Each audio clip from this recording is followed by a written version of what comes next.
Hey guys, welcome back to Vlogmas Day 13. Today I am going to tell you the best high-end products I've tried this year. If you saw last week's video, you saw me drag some high-end products that I just could not make work for me and that I just really disliked and hate that I wasted my money on. But today I'm going to go over the best products I have tried and that will probably make my list to repurchase. So the first one I tried really early on this year. I think I bought this palette in January and it was my first time trying something from this brand, and that is the Natasha Denona I Need a Nude palette. I remember when that palette came out and I've seen so many reviews and I really got to see people play around with it, and I finally went out and bought it and I am just so blown away by the formula. I love that palette so much.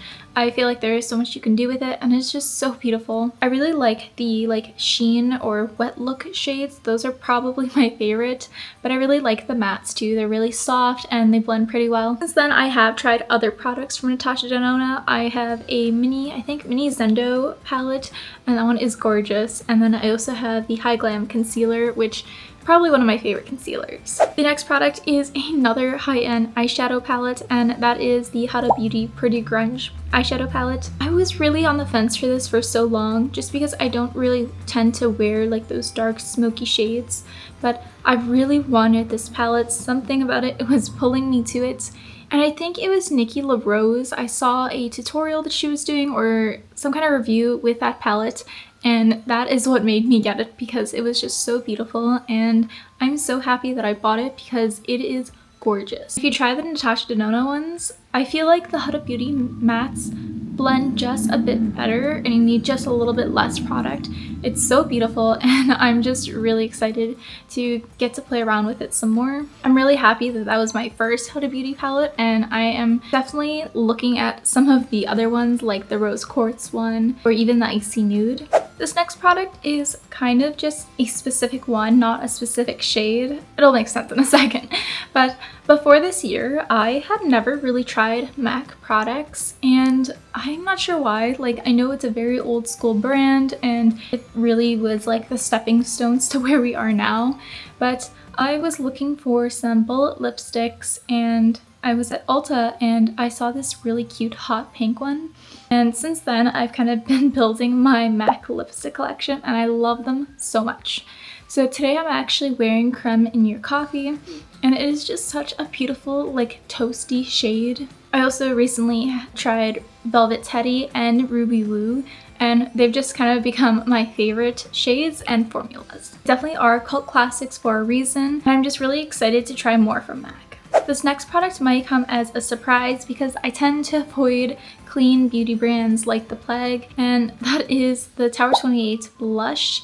And I have the shade Power Hour, which is just this gorgeous like terracotta red, and it's so beautiful. I like to describe the formula similar to the Milani Cheek Kiss blushes, but those ones are just slightly more balmier. They have very similar packaging, but the Tower 28 one, it sits down really quickly. So I feel like it's not as balmy, or like it's harder to blend it out compared to the Milani one. I do really enjoy this one. It has such a nice formula. It's very comfortable and feels lightweight on the skin. It's also cheaper than a lot of other high-end brands, especially for their blushes. So I am excited to try more shades from that range. I've definitely had my eyes on the lavender blush for a while.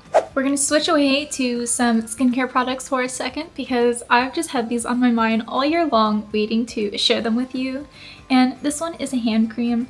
I use up so much hand cream. I don't know what it is. Like, I do wash my hands a lot, but my hands eat up hand lotion. So I tried a lot throughout the years, and I think this one was a gift like for Christmas. I don't know, last year or the year before, but I had so much hand cream already that I hadn't gotten into it. I did finally try this one. I was just really blown away by the formula and just how it left my hands feeling. That is the Capri Blue Volcano hand cream.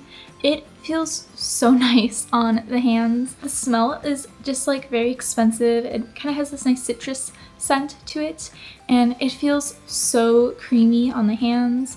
I don't know if there's like shea butter in it, but it definitely feels like it, and it lasts for a while. Like, I hate when I get a hand lotion and if I wash my hands it doesn't last, but the this one lasts after washing your hands, and it just is really nice, and I didn't have to use it as often because it left my hands so moisturized. Overall, I think it is a great product and it would make a great gift as someone decided to give to me. So I do remember last time I talked about this product that I hated from Peach and Lily, and that was their Glass Skin Serum. But I got a deluxe sample of a different product from this brand that I fell in love with instantly. That is the Peach and Lily Ultra Plush Face Cream. It actually like makes sense that plush is in the name. It sounds weird. It does leave your skin just feeling plush. And let me tell you, every time I wore this like to bed, I would wake up with the softest skin ever, and I'm just waiting till I finish my moisturizer to buy this one because it was just that good. Sorry about that quick intermission, but I just had to rave about those products. But let's go back to makeup. And this next product was kind of a surprise, but I learned to love it. And I don't know if you would call it high-end, but it's definitely not drugstore, but it's the Sephora Best Skin Ever foundation. So this was like one of my oldest foundations, and when I first used it, I hated it. I didn't like how it looked on my skin. It felt weird and it just seemed overly dry for me. So I kept getting more foundations, and eventually I was just like, I need to stop and just use what I have. So because this one was my oldest, it was the one I decided that I needed to finish this year, and I did. I finished it a few months ago and I missed it already. I quickly realized that it was the best shade match I've ever had in a foundation, and it really did look good on the skin. I don't know why I thought that the first time, but I just never touched it again after that. But I feel like it applies really well with a brush, your fingers, or a sponge, and it just looks so good on the skin. It looks good with setting spray or powder, and I cannot get enough of this foundation, and it definitely is on my list to repurchase once I've finished a few. This next product has easily become my holy grail brow gel, and that is the Benefit 24/7 or 24-hour brow setter laminator. I don't even know the name, but it is the best brow gel I've tried. It really locks your eyebrows in place, and I do feel like the product lasts a while. Before this one, I used to be obsessed with the Glossier Boy Brow, and it was like $12, $13 when I was buying it, but then they raised the price and I didn't feel comfortable paying that much for how little product you're getting, but this one does the job. I have tried one of like their brow waxes, like a tinted one, and it was okay. Like, it wasn't the worst I've tried, but I definitely prefer the laminating gel in clear. And while it is a bit pricey, it gets the job done. I talked about this product a little bit earlier, and that's the Natasha Denona High Glam Concealer. And I feel like this is the first product where every review has been good and the product is actually good. I feel like it is so rare when everyone gasses this up and says how great this product is for it to be applicable to everybody, and I've just never seen that before.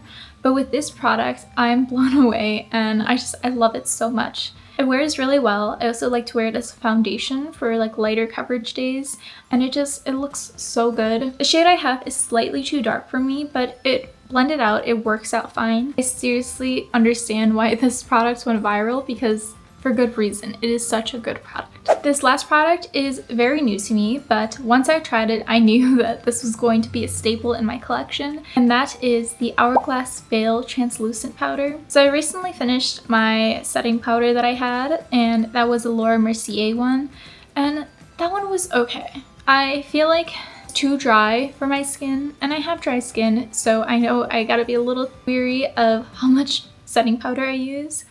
But then this one would also just fade throughout the day.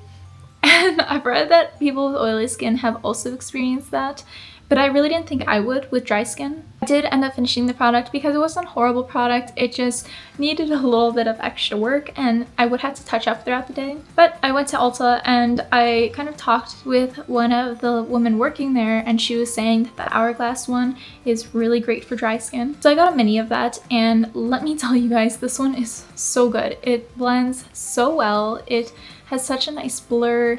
It's very lightweight, and it doesn't look like crusty on my dry skin. It's so good. I have recently fallen in love with a drugstore one, but we're talking high-end today, and It's so nice. It looks so beautiful on the skin. If you have dry skin, I highly recommend it. And there you have it. Those are the 10 high-end products that have blown me away this year.